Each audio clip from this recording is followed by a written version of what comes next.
राधे राधे दोस्तों। ओम गणेशाय नमः। जय श्री हरि, जय माँ तुलसी। दोस्तों आज हम लोग सुनेंगे रमा एकादशी व्रत पारण के दिन, द्वादशी के दिन तुलसी माता की कथा।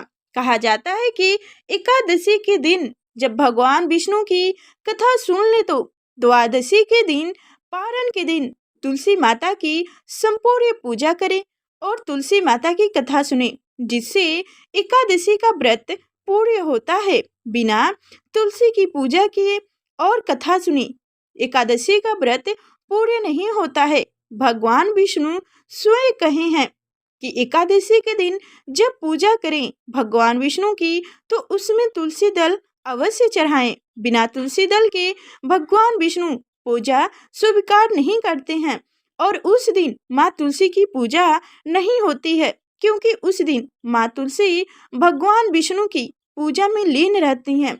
इसलिए उन्हें पूजा करके उनको भटकाए ना। और रही दूसरे दिन, द्वादशी के दिन माँ तुलसी का विधिवत पूजा करके तुलसी माता की कथा सुनकर व्रत का पारण करें, जिससे एकादशी का व्रत पूर्ण होता है। तो दोस्तों चलिए कथा सुनते हैं, तुलसी माता की कथा। एक बार शिव जी ने अपने तेज को समुद्र में फेंक दिए थे। उससे एक महातेजस्वी बालक ने जन्म लिया।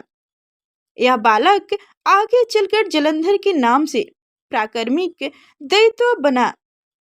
उसकी राजधानी का नाम जलंधर नगरी था।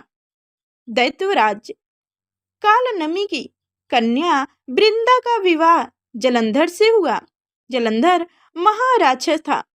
अपनी सत्ता के मध्य में चूर उसने माता लक्ष्मी को पाने की कामना से युद्ध किया, परंतु समुद्र से ही उत्पन्न होने के कारण माता लक्ष्मी ने उसे अपने भाई के रूप में स्वीकार की। वहां से पराजित होकर वह देवी पार्वती को पाने की लालसा से कैलाश पर्वत पर गया। भगवान शिव जी का ही रूप धारण कर माता पार्वती के समीप गया, परंतु माँ ने अपने योग्य बल से उसे तुरंत पहचान ली तथा वहां से अंतर ध्यान हो गई। देवी पार्वती ने क्रोध होकर सारा वृत्तांत भगवान विष्णु को सुनाई। और इधर जलंधर की पत्नी वृंदा अन्यथा पतिव्रता स्त्री थी।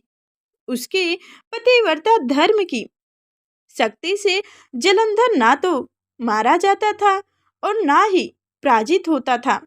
इसलिए जलंधर का नाश करने के लिए वृंदा के पतिव्रता धर्म को भंग करना बहुत आवश्यक था।